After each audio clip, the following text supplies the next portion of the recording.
As the launch of a new Islamophobia council is discussed in the UK at the start of Ramadan, one thing is for certain: this is a hot-button topic that raises serious questions about free speech, blasphemy laws, and the balance between protecting religious sensibilities and upholding open dialogue in a liberal society. As the Muslim community grows and gains more influence in Britain, what is the controversy surrounding the question of Islamophobia? What are the chilling effects of unofficial laws on those of all beliefs? And what will ultimately be the impact on British society?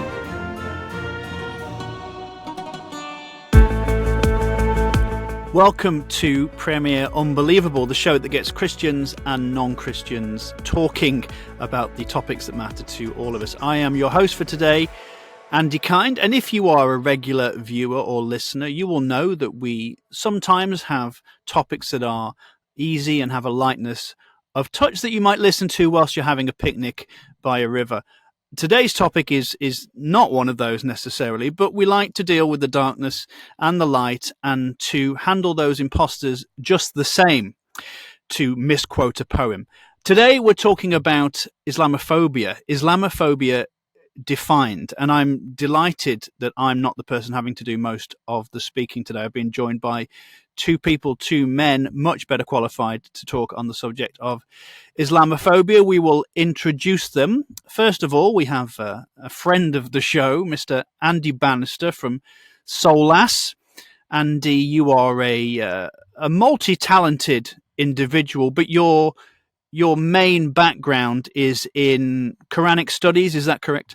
Yeah, that's right. So I'm I'm an all-rounder, as you have to be. I'm an evangelist, apologist, writer, broadcaster, speaker, all of those things, and cover a whole range of topics, Andy. But my academic background, my PhD, was in Islamic studies. I got fascinated by the topic of Islam, particularly from engaging with conversations with Muslims in London in the late 1990s, and then ended up doing a PhD, really looking at the origins of the Qur'an, this belief that Muslims have that it came direct from heaven with no human involvement, really subjecting that to scrutiny, messing around with computers and early forms of machine learning to really analyze the structure of the Quran and showing that wasn't the case. And since then, I've stayed engaged in that topic and regularly engaged with Muslims in terms of sharing my faith with them or helping Christians to think about how they can share their faith with their Muslim friends and respond to the challenges.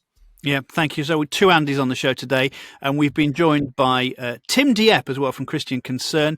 Tim, welcome to the show. Do you want to give a little bit of your background? Yeah, no, I've been with Christian Concern now for 9 years. As head of public policy, I try and specialise in Islam or maintain a particular focus on Islam. My background is working in finance.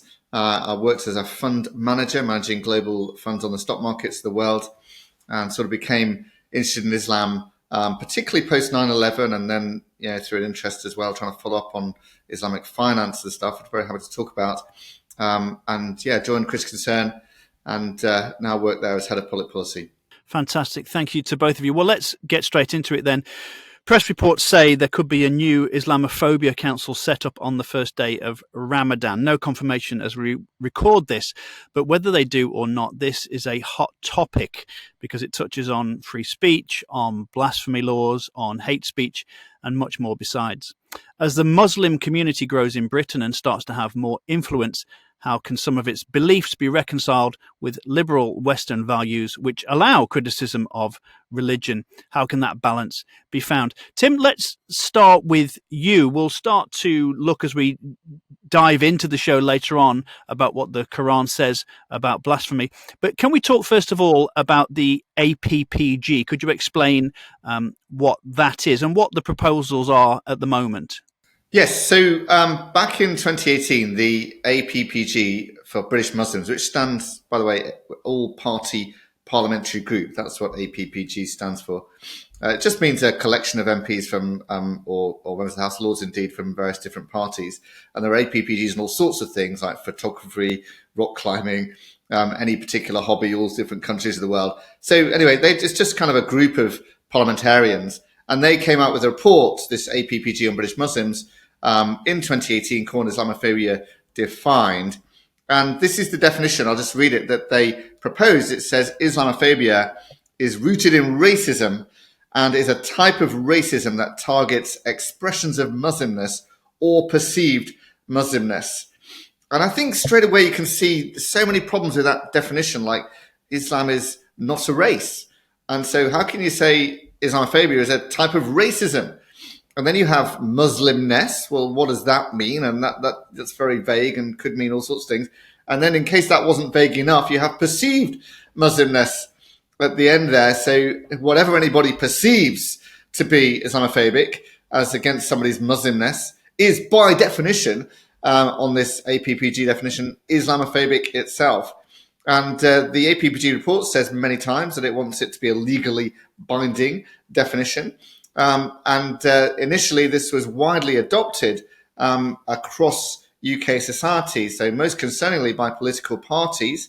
The Labour Party has this definition as part of its code of conduct. So do Liberal Democrats, the Green Party, Scottish Nationalist Party, Plaid Cymru political party. So any MPs or members of those political parties know that if they do something or say something that is Islamophobic, they could be disciplined, suspended, or expelled from that political party. The same definition has also been adopted by dozens of local councils and other organisations around the country.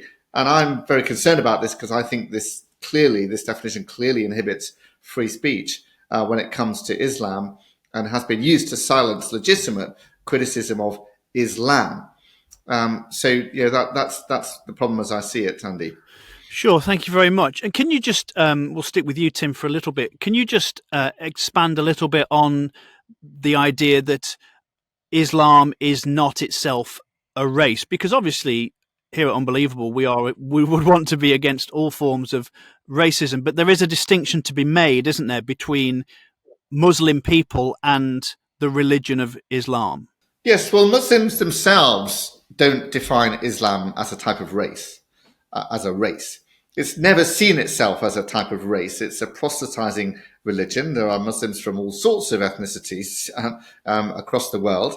And so it's crazy to confuse it with a race. Muslims wouldn't see it like that way. The point really in defining it as a type of racism is to try and legitimize or try and sort of say that being critical of Islam is equivalent to racism or is a similar kind of racism, or to use another phrase to say it as a kind of cultural racism where you criticize someone's culture that is seen as equivalent to racism effectively. And this means effectively criticizing Islamic practices or Islamic beliefs could be seen as cultural beliefs potentially, but they're really religious beliefs. And then you say, well, that's really racism. But it's not racism because it's not against somebody because of their ethnicity or their race. So it's wrong to say Islamophobia is a type of racism. And in fact, very interesting, the Sikhs wrote a letter to the government just last year in September complaining about this. And the government had to admit, they formally admitted that this definition is in breach of the Equality Act. The Equality Act defines race in terms of ethnicity and so on, and not in terms of religion. And therefore, this definition, is in conflict with the equality law as it stands here in Britain. Nevertheless, it still remains formally part of the Code of Conduct of the Labour Party and all these other parties as well. But there's been a recognition that this definition is problematic because of that, which is encouraging to see. Yeah. We'll bring in Andy Bannister now. Andy, I'm sure in your history you've been accused of being Islamophobic on occasions. But why is this a big problem to give such a narrow and strict definition of Islamophobia? Why is this a problem for us in the UK? Yeah, well, I think Tim has covered the political ground really well. The only thing I'd add, actually, to something Tim said, it's interesting that as Tim said that it's been taken in as the working definition within many political parties, but MPs have run into trouble.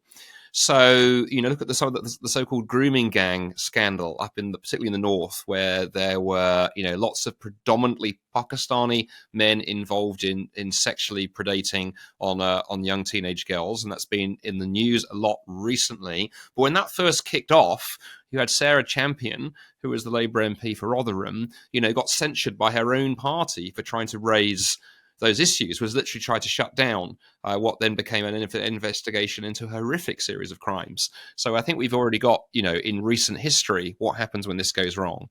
But I think the bigger issue as well is because Islam is at heart a religion. It's a religion. It makes truth claims. It claims things about God, about humanity, about the relationship between the two, and a whole range of other things. Therefore, it needs to be subject to criticism. When you advance a philosophy or an idea, whether that's our Muslim friends or us as Christians, it's surely part of the nature of being in a free society, and also uncovering what's true, that you can say, no, I don't think that's right. I don't think it's the case that the Qur'an is holy scripture. I don't think it's the case that Muhammad is a good example for humanity for these reasons. And one of the problems is when you start trying to shut down critique around a religion, you cross then over into critiquing the ideas of that religion. And I get the fact there is an issue around Islam. There is an issue with racism that's been targeted at some members of the Muslim community. I think we need to be honest about that. And as you said, Andy, we want to absolutely ensure that we're not engaging in anything like that as Christians or as others. But once you entangle that with a religious belief or an ideological belief, or, by the way, a political belief, it should be perfectly okay to say that I don't like, communism, without doing that in such a way that I'm then targeting Chinese people. We have no problem with this in political discourse. We've got ourselves very, very confused around this when it comes to religious discourse. We need to be free to critique Islam, but not do that in a way that we are picking on Muslims for their ethnicity. Those do not need to get tangled. There's a simple answer to this, isn't there, Andy, which is to say, let's not use the term Islamophobia, let's use the term anti-Muslim. Because anti-Muslim discrimination, you shouldn't have discrimination against Muslims because they're Muslims. And if you use the term anti-Muslim, it's clear that it's against the people and not against the religion. If you use the term Islamophobia, immediately in the term itself, it's got Islam in there, which makes it imply that criticism of Islam itself is the problem, and not just criticism of Muslims as people. And that's where, by the way, I agree with that. The other language I would pick up on as well, I'm also very nervous about when we put the term phobia onto the ends of things. A lot of this goes back to in the mid to late 1990s. You might have the date more in your mind, actually. The Runnymede Trust put out an Islamophobia report where some of this current trouble began, because that's kind of trickled on. Well, interestingly, the theological college I was attached with back then, London School of Theology, put out a counter report, which didn't get as much press as Christian things don't always, called the Westophobia report, looking at the way in part, not the whole of the Muslim community, but a large chunk of the Muslim community, the way that it spoke about the West, that Westerners were often portrayed as immoral and sexually lax and all kinds of things. And you can find that discourse quite clearly online. Now, I take issue with some of that language, but I would not turn around to my conservative Muslim friends and say, oh, you're Westophobic. I don't think adding phobic onto the end adds anything other than just sort of heats the temperature up. So I would agree with you entirely on the Muslim piece. Or the other thing, Tim, is what we could do is simply recognize that we already have really good laws on the statute book to deal with racism. I always get very nervous when governments decide to start trying to add laws and add legislation and add layers of bureaucracy. It just gets even more tangled. If you or Andy or I were to say something now and say, hey, let's, get torches and pitchforks and go and do something horrific to a Muslim place of worship, we could be prosecuted right now under current legislation. There is good laws to deal with that and some of the things like racism. So I would say let's use those well. And that way, we're also, by the way, not just protecting the Muslim community, we're protecting the Sikh community, the Jewish community, those of other nationalities as well. I think racism needs addressing and needs addressing properly, but we don't need to start bringing Islamophobia into the conversation to do that. And is it true, Tim, that as it stands, Islamophobia is mentioned nowhere in UK criminal law? Is that correct? Yes, that's correct. Yes, it's not in law, but it's kind of in, if you like, soft law. By being in all of these codes of conduct, lots of people are aware of this. Lots of people know this, and even if they don't, there's a culture now of people being afraid of criticizing Islam generally. But it's kind of is backed up by these various codes of conduct that apply in various workplaces and so on. That makes people afraid, but it's not in law at the moment.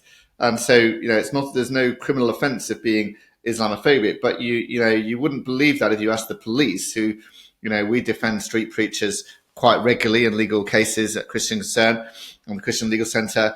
And, not unusually they've criticised Islam, and then the police come and say, well, that's an offence. Well, it's not an offence. And we've got these street preachers cleared in every case, and in some cases, one of them compensation for wrongful arrest. Hatun Tash is the preeminent example of that. She's very provocative and brave and bold, preaching to Muslims in Speaker's Corner, and has been arrested several times, whilst also having been assaulted and stabbed and knocked down and had probably stolen from her. Nobody's been arrested for those things, but she's been arrested and held overnight, and we've had to help her prosecute the police and obtain compensation, which we've now done twice for her. She twice been awarded £10,000 compensation by the police for wrongful arrest, because nothing she has done is a crime. It's not a crime. She's done no offence. But the police want to arrest her rather than arrest the Muslims who are committing actual offences, actual criminal offences. None of them have been arrested as yet. Mm. And it's true, isn't it, that although it takes a while for something to become law, once it's in the public consciousness, once politicians start to adopt it as an idea, that's the tipping point, isn't it, before it actually gets mandated as law. Could you explain the process of how these things develop into law? Well, you're right. At the end of the day, it has to be voted on by politicians, and politicians represent the people, and that's kind of downstream of culture, isn't it? And so if the culture is thinking this way, the politicians will go that way. And my concern at the moment is that since, the majority of MPs are either Labour, Lib Dem or Green, and Plaid Cymru, then they already are beholden to this Islamophobia definition. They are basically, by a code of conduct, not allowed to criticise Islam. And they know that. And so you kind of have a de facto blasphemy law for most MPs in Parliament today.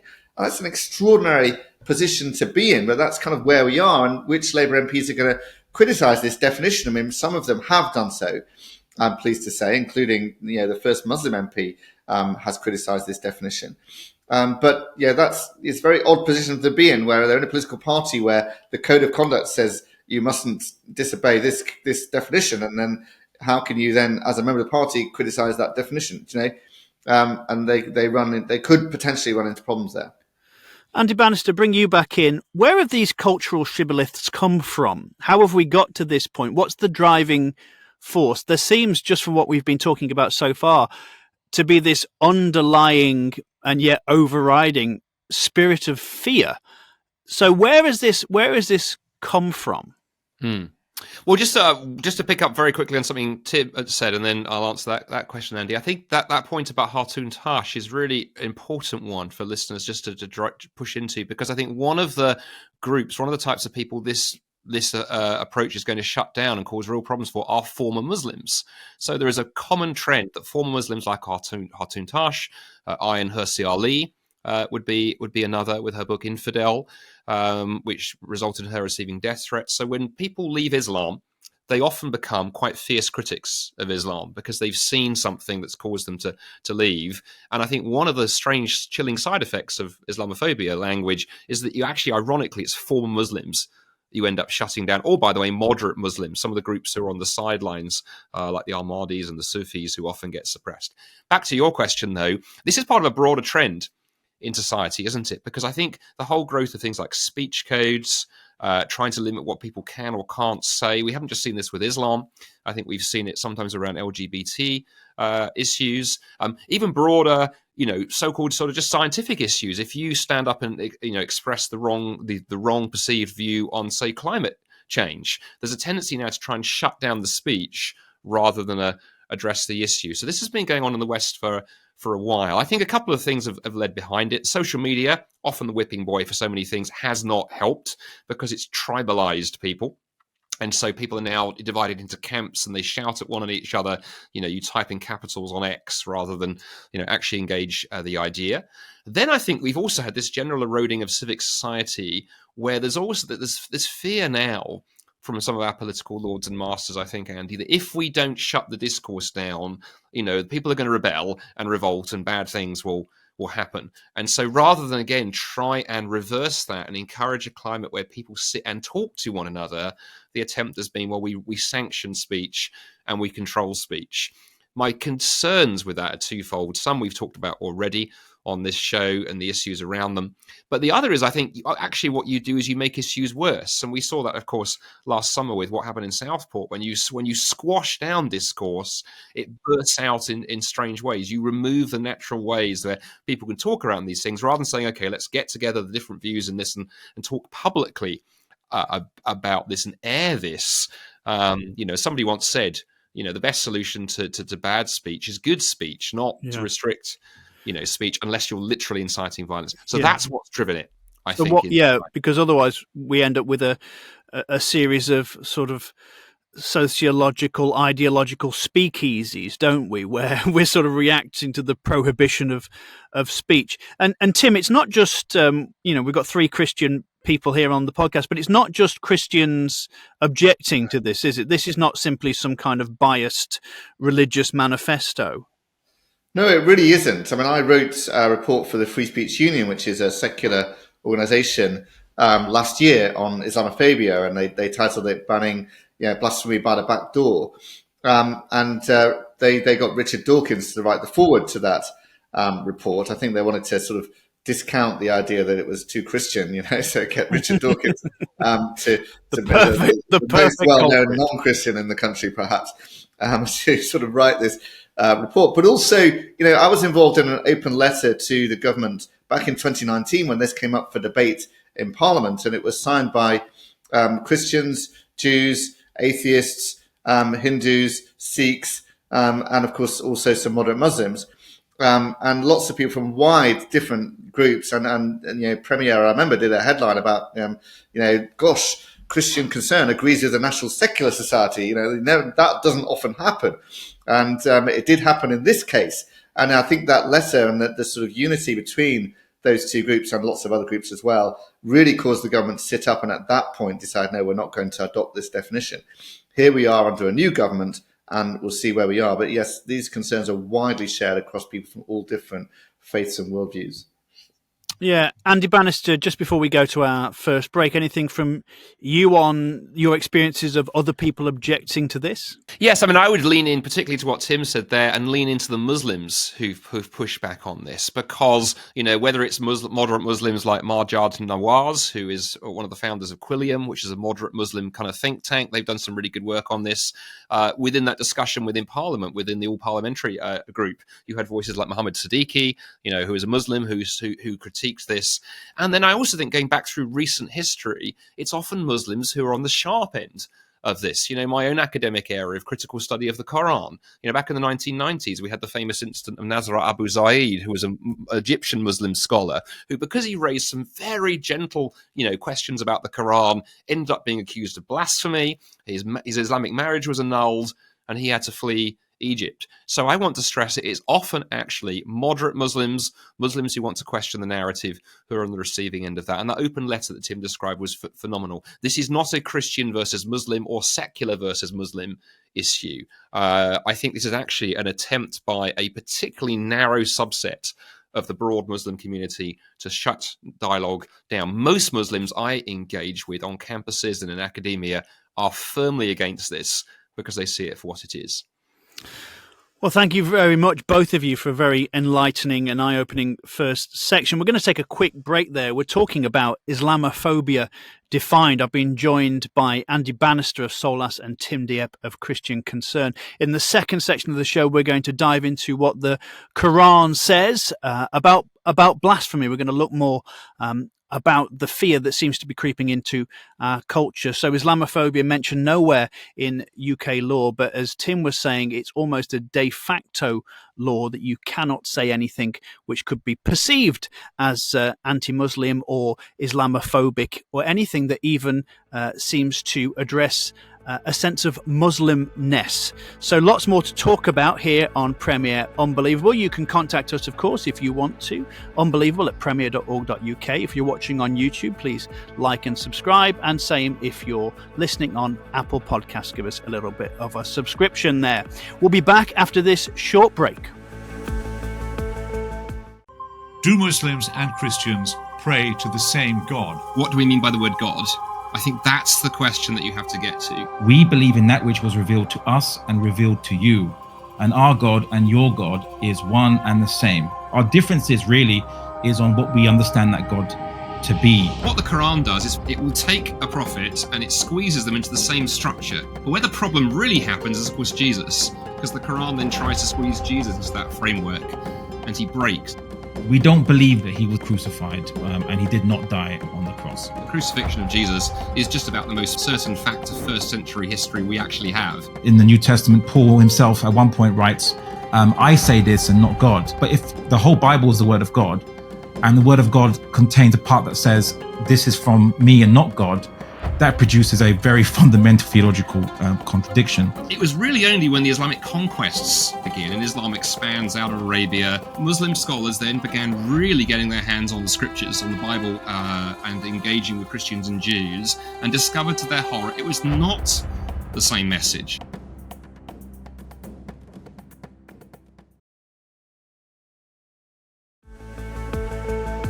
Welcome back to Premier Unbelievable with me, your host, Andy Kind. And today we're talking about a rather hard topic to discuss, but a very important one, pertinent and relevant in our cultural moment. I've been joined by Andy Bannister of Solas and Tim Dieppe of Christian Concern. We're talking about Islamophobia. We're talking about blasphemy laws. We're talking about free speech and hate speech. In the first section, we talked about the difference between respecting Muslim people as people and also being able to say critical things about a worldview. And there does seem to be, chaps, doesn't there, this big lie or myth in our society that disagreement means dislike. And actually, as people here, we'd want to stand against that and say, look, you can love. As Christians, we are called to love, not just to tolerate, but to love. But there's a difference between loving somebody and affirming everything that they do, agreeing with everything that they say. Tim, you spoke a lot in the first half or the first third. So Andy Bannister, we're going to put the mantle on your shoulders now. You did your PhD in Islamic studies. Just as a precursor to the next question, was there a sense when you did that, was your decision making in any way involved in the idea that it was going to be 20 years down the line a big cultural issue, or were you just fascinated by the Quran? That's a great question, Andy. Initially, it grew out of being fascinated. I was going to a place in London called Speaker's Corner. In the top half of the third of the show, we mentioned Hartoon Tash, who is associated with there. It's a great place to go and talk about ideas. And I was meeting many Muslims there. They were asking me questions I hadn't really thought about before and making claims I'd never encountered before, particularly about the Qur'an and its origin. So that really led me into studying kind of theology and philosophy. I was working for the health service at the time. So Tim came from finance, I came from the NHS. But then when as I went through my studies and I decided I wanted to sort of carry on down the rabbit trail, Andy, and do doctoral work, I was loving kind of being a student. My wife was a bit less sure. And what I found fascinating was, for me, all of the interesting questions in New Testament studies had been done. In fact, I remember one of my profs saying to me, well, if you want to do a PhD in New Testament studies, you probably need to look at, the Apostle John's use of the semicolon in the first chapter of his gospel or something. Yeah. And there was no punctuation back then anyway. But in Islam, what was interesting, the tough questions were not being asked. I stumbled across this fact that if you want to do really critical work on the Quran, by critical I don't mean being rude, I mean asking tough questions and testing claims, there was vast amounts of stuff we didn't know.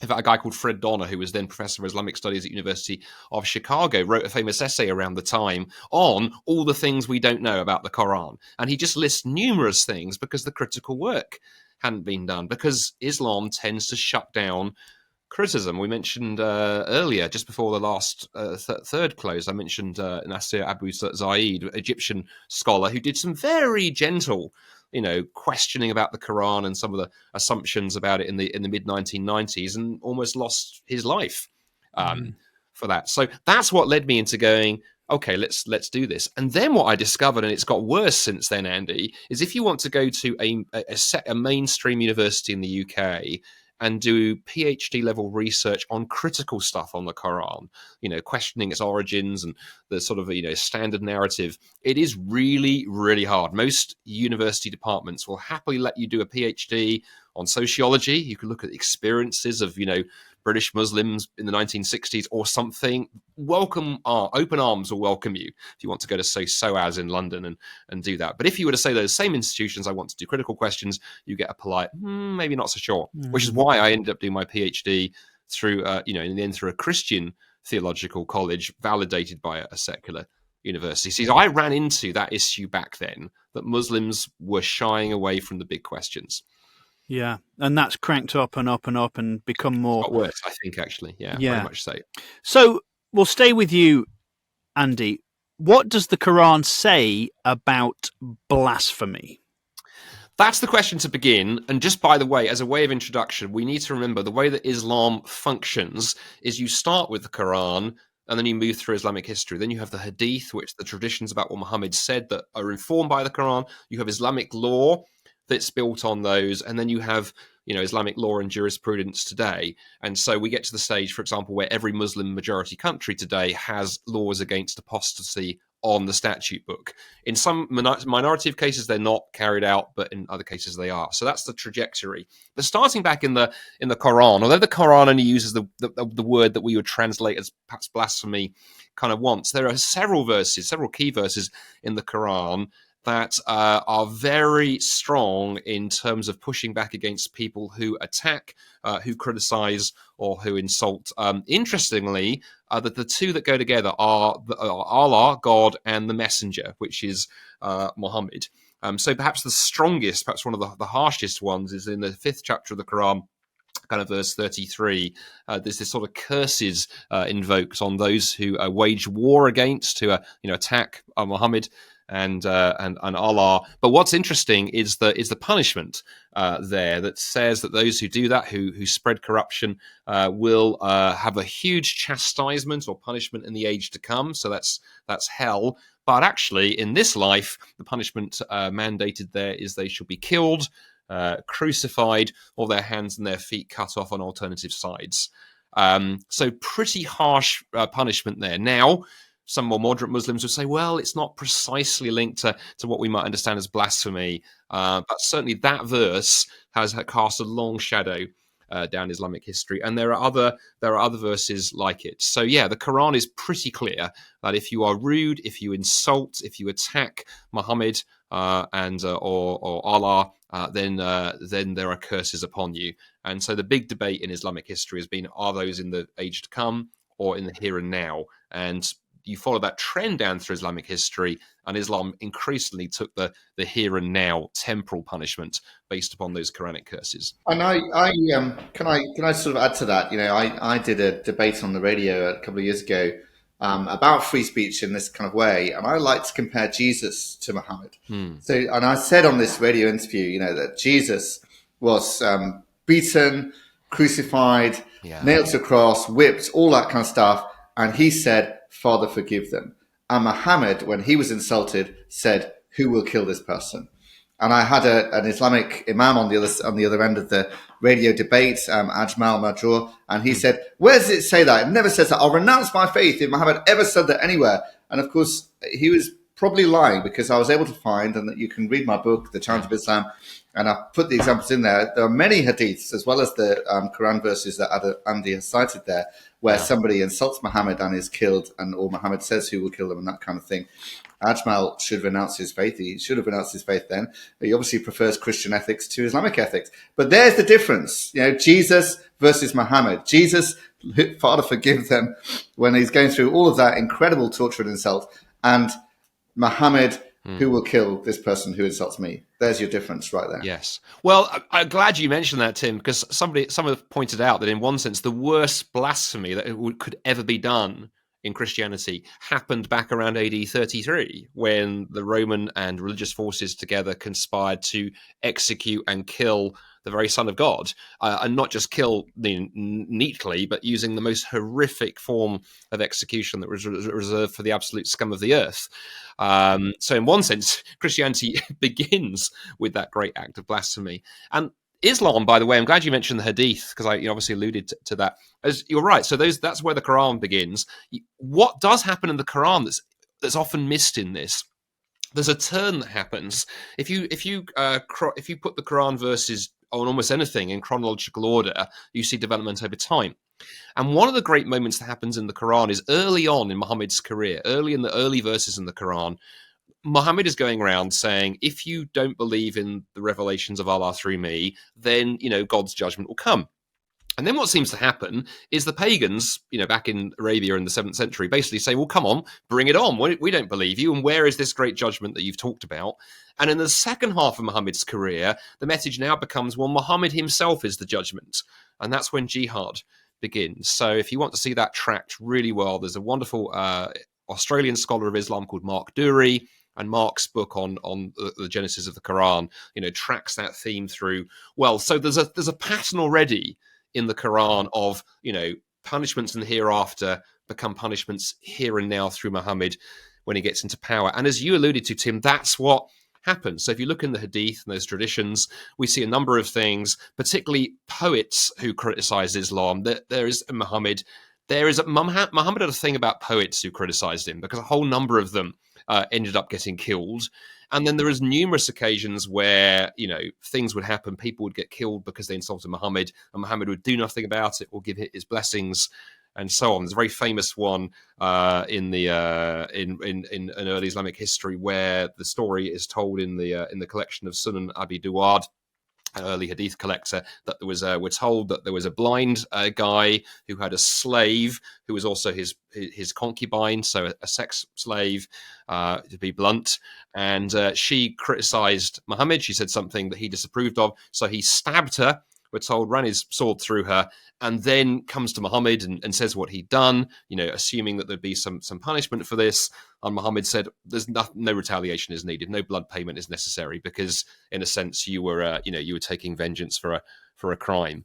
And so on those kind of hadiths and those traditions, then later Islamic law develops to the point now, as I say, you run through to the modern age. If you stand up in most Muslim countries and you criticize Muhammad, certainly you will end up in a very nasty place indeed. And the tragedy of that law, of course, on the statute book, that's often used to settle disputes. There's been horrific cases in recent as well as less recent history where, perhaps, in Pakistan particularly, there have been some nasty examples where perhaps a Christian and a Muslim have had a dispute, and the Muslim has shouted blasphemy, and the Christian has ended up in huge trouble. The Asia Bibi case was the famous one, wasn't it? We talk very often, don't we, about how we live in a sort of biblically illiterate or non-literate culture. But actually, as we're touching on this issue, it is a broader problem that our society, our culture, we actually just quite ideologically illiterate or ignorant, small I, soft ignorance. And what I often have people say to me when I'm trying to share the gospel or talk about worldviews is the old phrase, the old adage, but all religions basically teach the same thing, or all religions talk about a God of love. And yet, just in these last few minutes, we found something that is not only not similar, but diametrically opposed, haven't we? So Christians believe that Jesus was crucified and rose from the dead, and Muslims are taught to believe that not only is that not true, but to believe it is blasphemy, and blasphemy is punishable by death. Those are not similar ways of looking at the same thing, Tim, are they? No, very different. And this is really the key here, comparing. I always like to compare Muhammad and Jesus, as I just did then, on their attitudes to people who insult them. But you can compare them in lots of other ways, like Jesus did rise from the dead and Muhammad didn't. Jesus performed lots of miracles and cured people and healed people, and Muhammad didn't. Jesus treated women in particular with respect and dignity. Muhammad didn't, when you read some of the verses in the Quran and all that kind of stuff. And many other comparisons as well. And like Muhammad owned slaves and Jesus didn't, and all of those kind of things that went on. So yes, they're very different, and it's a fallacy to say all religions are effectively the same. They're actually very different. They have very different teachings, very different idea of God. We have a Trinity, Jesus, a human being, actually being God. It's a remarkable thing, and Allah is just a sort of monadic unity, devoid of relationship within himself or itself. It's very different conceptions and very different ideas and very different moral values. And Islam, the example of Muhammad, who did actually mistreat lots of people and engaged in violence and warfare and all that kind of stuff, versus the example of Jesus, who taught to love your enemies, is the striking difference, incredible difference there. And so it's really as false as it can be, really, to say all these religions are the same. They're just not. They're very different. They make very different claims. They have very, very different morals and very different ethics. And there seems to be some,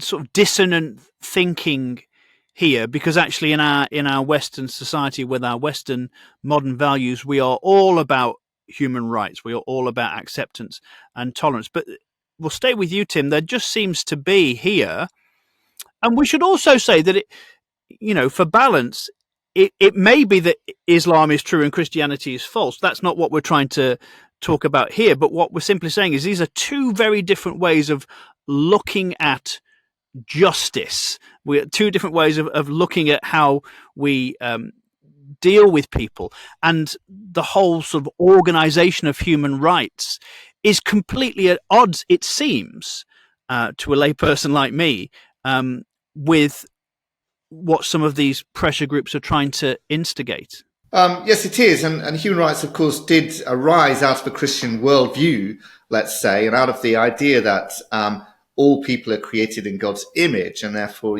human life is sacred, and humans should be respected and treated with dignity and all that kind of thing. Whereas Islam has a totally different conception of that. There's a fundamental inequality between Muslims and non-Muslims, as well as between men and women in Islam, and the way in which they're treated in Islamic law. So Islam is not compatible with human rights in that kind of traditional interpretation, at the very least. Of course, there are moderate Muslims who would want to try and make it compatible. But the traditions of Muhammad and the teaching of that, they don't really stand as compatible with human rights. And I think there's a lot of ignorance around Islam, a lot of unwillingness to really tackle it. I remember explaining to colleagues who worked with me in finance, very highly educated, Oxbridge degrees, all this kind of stuff, that Muhammad actually engaged in battles and fought people and killed people. They were like, that can't be true. He's a religious leader. Well, by definition, they thought that can't be true. Well, that is standard Islamic history, and all Muslims would believe that today. But they just have no idea and ignorance, and don't want to believe that and don't want to accept it. And so there is a lot of ignorance, a lot of misunderstanding going on, and we're trying to play catch up, as Andy said, about engaging with apologetics, with what people were discussing 30 years ago, and suddenly Islam is now gaining influence in this country, and a lot of people need to be able to talk and engage and discuss what Muslims really believe and know about it. And so there's a requirement for churches and Christians and people generally in society to engage with what Islam really teaches. Yeah, sure. Andy Bannister. Yeah, I'd agree wholeheartedly with that. And I think so much goes back, Andy, to the assumption that's often made, I think, is that, as you said, all religions are essentially the same. So I think a lot of British folks outside the church, but sometimes worryingly inside the church. Oh, syncretism has definitely crept into the church as well. Hasn't it? Have this idea that, Islam is like Christianity, Muslims are like Baptists, but just with beards and burqas.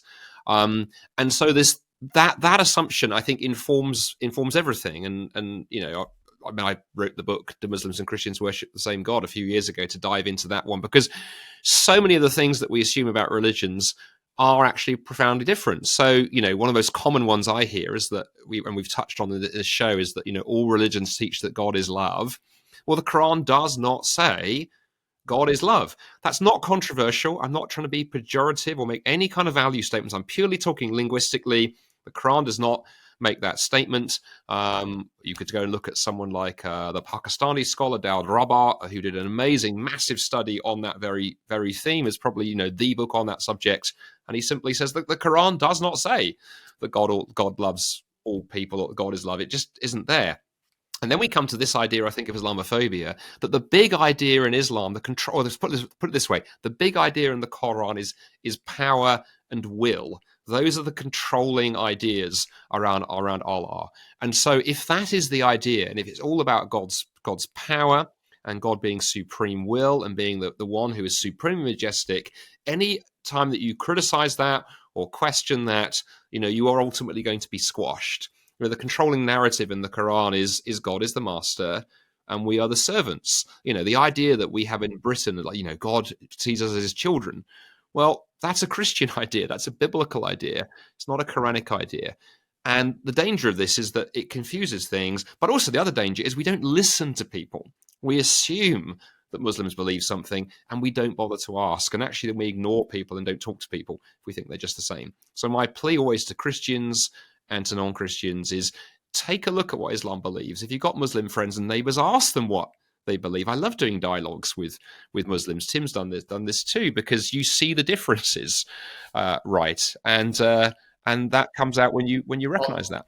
On that note, can I just recommend a book that I wrote with my friend Beth Peltler called Questions to Ask Your Muslim Friends? Brilliant book. Which is basically just trying to encourage exactly that I think a lot of Christians feel ill-equipped or uninformed or lack confidence to engage their Muslim friends in conversations about faith. And the idea behind this book is to say, look, you can at least ask simple questions like, how do you become a Muslim? Or what does your faith mean to you? Or what difference does prayer make in your life? And then you can go into do things like comparing Jesus to Muhammad, the kind of thing I was saying earlier on in this conversation. And then there are some more questions about what the Quran actually teaches and all that kind of thing. And it just provides lots of ideas of questions to ask your Muslim friends about their faith. And Muslims are generally open to discussion, want to discuss and up for the discussion. And Christians are often too shy to engage in it. And just an addendum to that point, which is brilliant. Remember, certainly for Christians listening to this, I know we get a wonderful, diverse audience on Premier, but the same would actually apply if you're not a Christian. But Jesus loved questions, right? 307 questions Jesus asked in the Gospel. So asking questions for people, is a thoroughly Jesus-centered way of starting conversations with people who don't share the views that you have. And I think what's interesting, when those friendships develop, I think topics like Islamophobia sort of erode into the background. One of my bigger concerns, therefore, about the Islamophobia piece is it's sort of a very bureaucratic way of trying to deal with it. What we actually really want for good community relations is not the state squatting on top like a 300-pound gorilla trying to just squash any questions. What we actually need is people to encourage people of different views to sit down together and talk honestly and, yes, respectfully with one another. We need more dialogue and I think less diktats. Very good. Well, we're coming up towards our second and final break, and it's been a real doozy, as our American friends would say, talking about Islamophobia here with Tim Dieppe of Christian Concern and Andy Bannister of Solas, and Andy Kind, who's just sitting and watching and trying not to say the wrong thing. But it's interesting. We've been talking in this section about how the Western idea of human rights, which is based on the Imago Dei Christian idea, is rubbing up against and in conflict with the Islamic idea of blasphemy. And what we seem to have teased out is that for people in the West, we have these liberal values. We want love to win. We believe that love should win and will win. But actually, from what we've discovered in this second section, if Islam is true, which it might be, it's not love that wins, it's power, but not your power, not my power. It's the power of somebody who loves not the unbelievers, who doesn't have to act in a loving way. So we're going to talk in the third section more about Islamic extremism. I'm sure we'll circle back to other things we've been speaking about. And obviously, we do want to hear from you. You can let us know. If you hate what we're saying, then please say that as well. We welcome questions, as Andy Bannister was just saying. So you can contact us, unbelievable@premier.org.uk. We're on Instagram. We're on X, formerly known as Twitter. We're on Facebook. And if you're watching on YouTube, like and subscribe. Please be nice in the comments. Please try and model the generosity and affability that you see from the speakers we get on here on Unbelievable. And if you're listening on Apple Podcasts, do like and subscribe. We'll be back in just a couple of secs for the final section of the show. Pretty much universally, social science suggests that many of the institutions that we hold dear that shape us, that provide us social support. A huge amount of this used to happen anyway inside of these traditional religious structures, and there really has been nothing to replace it. It's amazing how quickly ostensible deontologists transform before our very eyes into utilitarians on this question. We're talking about what the self is here. I mean, atheists believe in the self. Everybody believes in the self. Well, no, that's not. I mean, that I find difficult to believe. Why would an atheist believe in the self? The self is a series of non-deciding mechanisms. The arguments against God are fairly compelling, and I think the arguments against atheism are fairly compelling. The difference is that most people who believe in God have expressed doubts, and a lot of people who are atheists tend to be more religious in this way than many of the people who are God believers. If people listening agree with me that free will in fact doesn't exist, and simultaneously agree with you that free will is somehow necessary for the upkeep of civilization, then I would simply ask them to consider who's relying on the delusion here. This show does seem to have an extraordinary capacity for putting me face to face with people that I've been talking smack about online, so thanks again.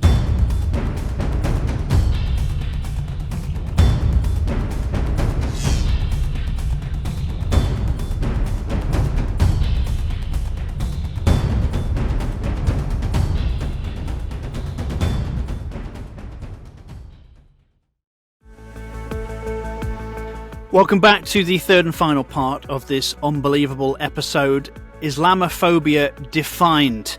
Why are we talking about this? Well, on Friday, 28th of February, many of Britain's 4 million Muslims will mark the start of Ramadan. On that day, Angela Rayner, the Deputy Prime Minister, and Dominic Grieve, a former Conservative Attorney General, are expected to launch a new council to combat Islamophobia. The word has become a lightning rod, hasn't it, in the debate over free speech in Britain. Many Muslim groups say the number of hate crimes against them has soared, and critics complain, on the other hand, of a grievance industrial complex whose aim is not to protect Muslims from discrimination, but to protect Islam from criticism. And I've been joined today by two very knowledgeable people, much more knowledgeable than me, Tim Dieppe, Christian Concern, and Andy Bannister of Solas. We've had a very sort of far-reaching conversation so far. Tim, we'll start with you in this section, this final section. The government recently reviewed its policies on extremism. Some argue that it downplays the role of Islamism. What's your take on that? I think extremism is very, very difficult to define. And the government did come up with a new definition last year, and we put out a piece saying that Christians could fall foul of this definition. I'll just read the definition to you. It says, extremism is the promotion or advancement of an ideology based on violence, hatred, or intolerance that aims to, point one, negate or destroy fundamental rights and freedoms of others, or point two, undermine, overturn, or replace the UK system of liberal parliamentary democracy and democratic rights, or point three, intentionally create a permissive environment for others to achieve the results in one. Now, the problem is negating rights of others. What about if you are, pro-life and you don't want people, want to restrict access to abortion? What about if you are pro-marriage between a man and a woman and you don't believe that marriage can be between two men, and you could be viewed as wanting to restrict rights there? So Christians could be viewed as extremists under that kind of definition. So it's very difficult to define it. I sympathise with the government. I don't think it's easy to define it, but they've come up with a definition which could catch Christians as well as many, many others. And there are real issues here. The government set up this group called Prevent, which is part of its counter-terrorism, counter-extremism thinking. And we've had Christians referred to Prevent for simply, in the case of Reverend Dr. Bernard Randall, preaching a sermon saying you ought to be free to disagree with LGBT stuff if you don't want to. You don't have to accept this kind of ideology. He was referred to Prevent for that. We've had another teacher referred to Prevent for that. And so the system is kind of too broad and being used perhaps maliciously in certain cases against Christians as well. And I think it's very difficult to properly capture it. Andy Bannister, is it fair to say that some of the reason we've reached this point is because of previous threats to national security and the government wants to avoid anything flaring up? But is it also potentially true, if you believe that first part is true, that failing to understand what it would mean to impose laws against Islamophobia would ultimately, long term, be a bigger threat to national security. What would your take be Oh on gosh, that? so many things to say. So that's a brilliant question, Andy. I mean, I think the first thing, just sort of picking up what Tim said, is that I think governments and politicians are notoriously bad at realizing the unintended consequences of legislation. This is a growing problem across politics. And so it sounds a lovely idea to go, okay, we'll ban extremism, because who would not want to ban extremism? It sounds a thing any reasonable person would want to do, until you hit the implications that Tim said. And by the way, you're getting Muslims now sucked up in this, because of course, one thing we would agree with as Christians and many of our Muslim friends on would be some of those moral issues. Christians can stand side by side with Muslims on raising questions about the status of marriage and those other things. And so ironically, on the one hand, the government is saying they want to protect Muslims with Islamophobia legislation and frameworks. On the other hand, they want to shut them up with the extremism piece. So which is it? So I can understand it's really tough being a legislator. But the other issue we have, Andy, is the terrorism piece. We have had some horrendous problems going on, and nobody likes to name the elephant. I dug some stats up beforehand to check that I wasn't sort of going down a blind alley. Since 2003, so the last 20 years, roughly, with Islamic terrorism, Islamic extremism in across UK, Europe, and USA has resulted in 439 fatalities. So not going back as far as 2009-11, 439 fatalities, 2,534 injuries. Those are from official government statistics. Other types of terrorism, eco-terrorism, far-right extremism, a mere 138 fatalities. I mean, that's still 138 too many. And 373 injuries. So Islamic extremism is causing over 4 times as many incidents and issues here in the West. And I think governments are terrified, pardon the pun, because on the one hand, they want to deal with this. On the other hand, they're terrified of actually calling out some of the issues in parts of, not the whole, but parts of the Muslim community.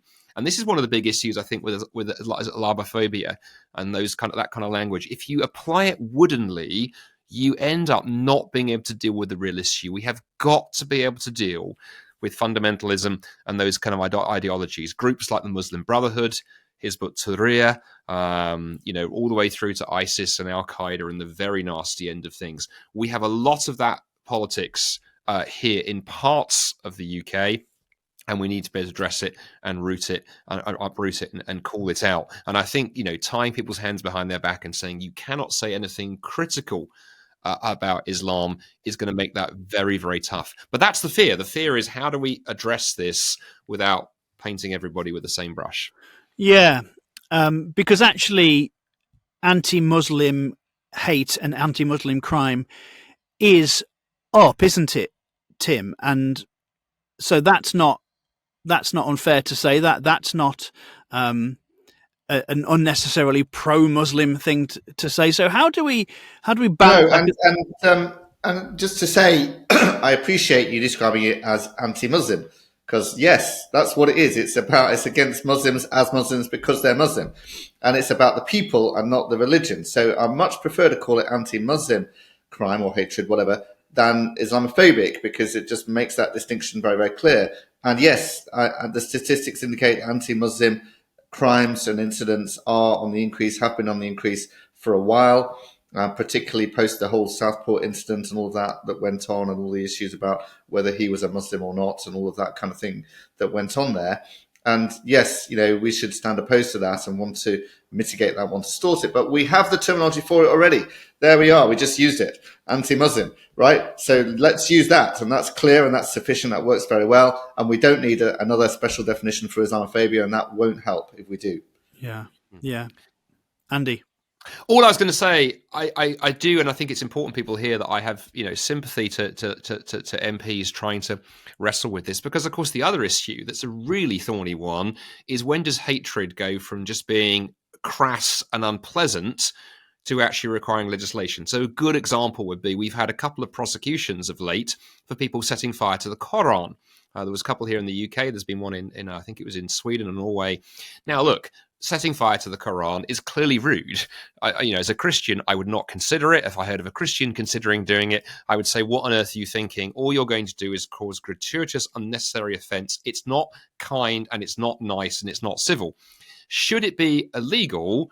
There I have some questions, because once you start legislating for hurty words, then I think it gets very, very, very tricky. I mean, I'm only 5'8". I have spent my life with people making snarky remarks sometimes about my height, or when I was at school, my sporting ability. There's a whole range of things you might pick on if you were insulting Andy Bannister. But if I, walk out of the pub on a Friday night and someone insults me for being 5'8" and useless at darts, and even does so in a very extreme and horrible way, I don't think I should be running to the police and going, hey, can you come and prosecute somebody because they've just insulted, people who are vertically challenged. Now, figuring out where that line lies between just being a crass idiot and people should go, shut up, what are you saying, through to legislating is very, very tricky. And again, Christians, I think, should model this, because in Jesus, we have someone who did not respond, as Tim has reminded us earlier, did not respond to hatred and nasty words and insults with violence, but actually ultimately, didn't just turn the other cheek, but laid his life down. And so I think for Christians here, it's important that we lead the way in going, even if you've hurt me, and even if you upset me, I am still going to forgive and turn and walk away. Now, yes, of course, there's a line where the police should get involved when there's incitement, but we've got to reclaim this ground and go, we can't be getting politicians to try to solve problems of poor civil engagement with the strong arm of the law. It does not end well historically.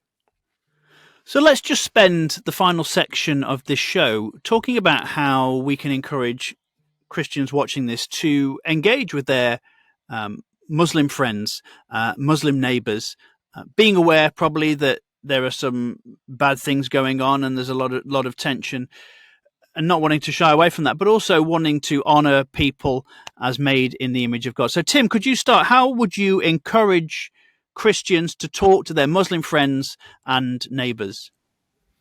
I would say, first of all, do befriend, do get to know, do talk to Muslims that whether it's in the street or on the corner in the shops, wherever it might be, that you might meet them, and do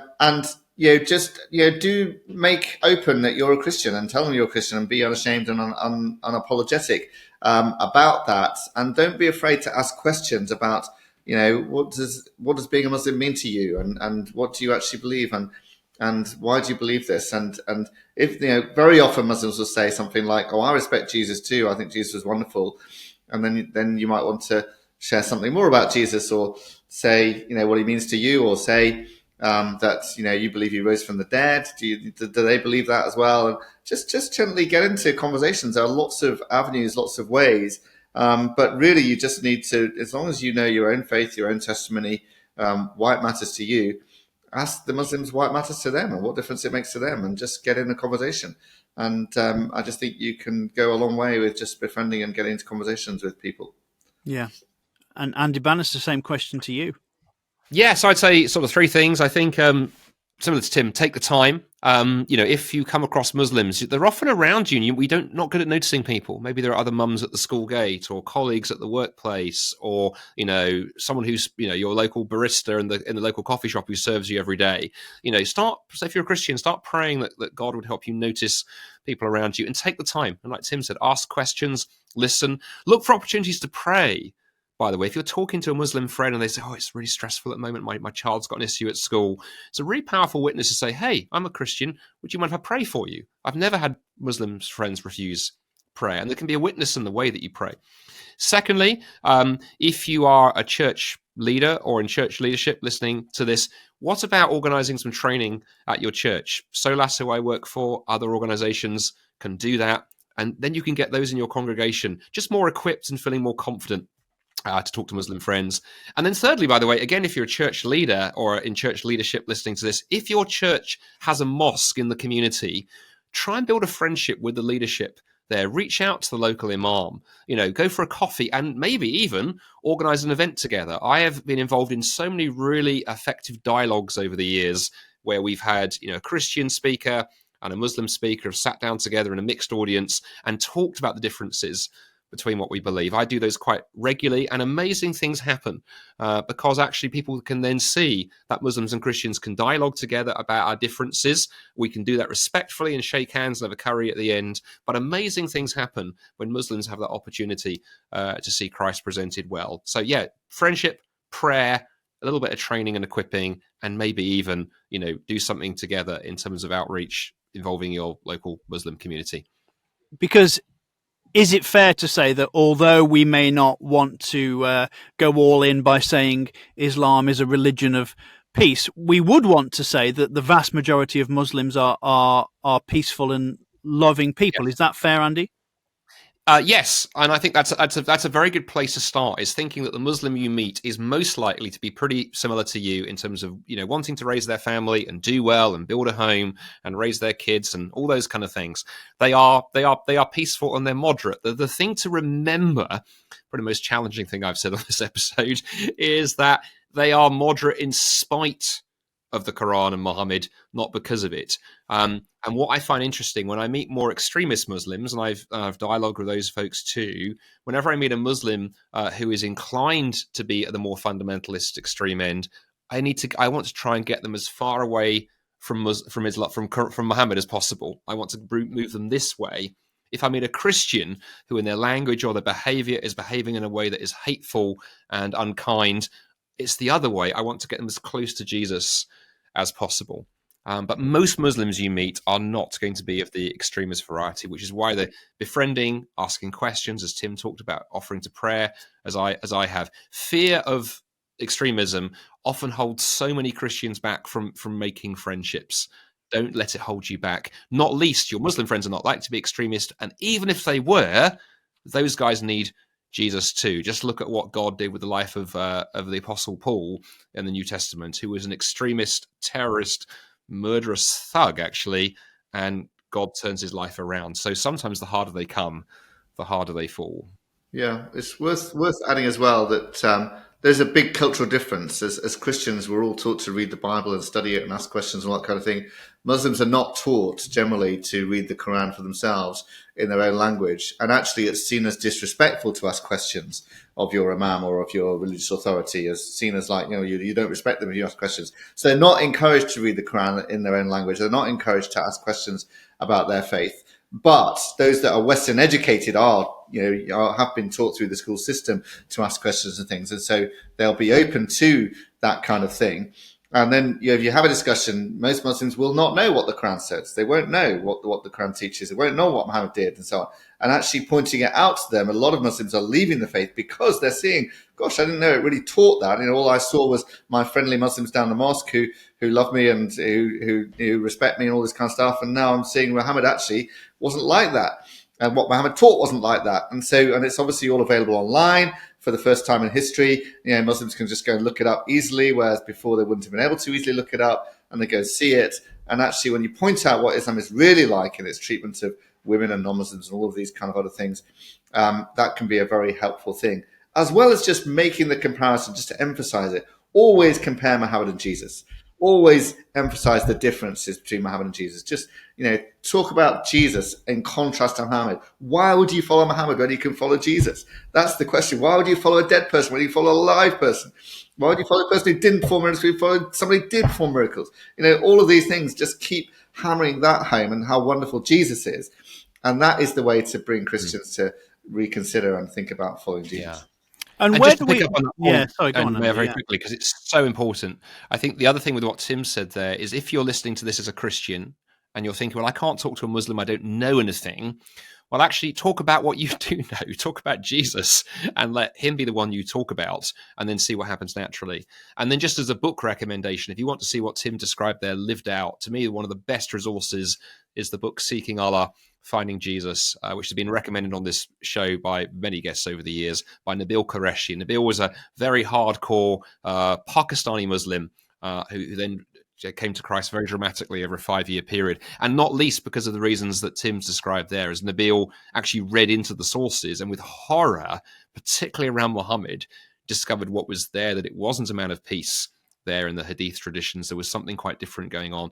That was a big part of his story. But by far, it wasn't so much that Muhammad drove Nabil out of Islam as Jesus drew Nabil into relationship with him. So talk about Jesus, keep the focus there, and always come back to that comparison. And what are some of the areas where we can agree, where we can build that common ground? Obviously, we're monotheists. Are there any other areas where we can start to build that common ground for conversation? Well, just to be very quickly, and I know Tim's got ideas on this too, and even there, I would just go, whoa, just a moment. We both believe in one God, but the big question is, what is that God like? If I said that I believe in one president of the USA, and you said so do I, and you say, well, you think it's Donald Trump, and I say I think it's Donald Duck, we might have a very interesting discussion about who might be the most effective president, but we clearly do not believe in the same president. And this is the issue. When you dig below simply one God to what is that God like, there are massive, massive differences.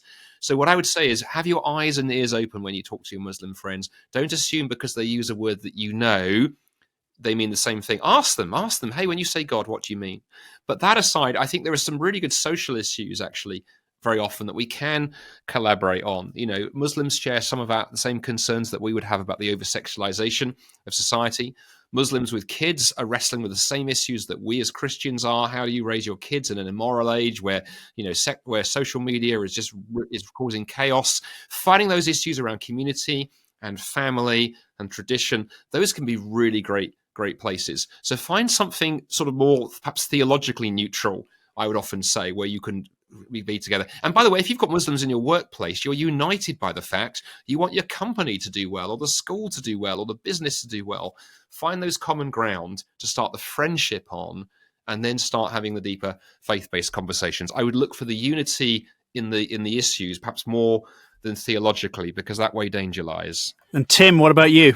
No, I agree with what Andy said. I think we do have commonality, and another commonality would just be the desire to be right with God. Let's recognise that's ultimately where they're at. That's probably why they're Muslim, if it's not just cultural. I think it's important to not to try and claim that we're worshipping the same God, not to try and claim that it's all equivalent. It's actually important to emphasise that we are different. We do believe different things.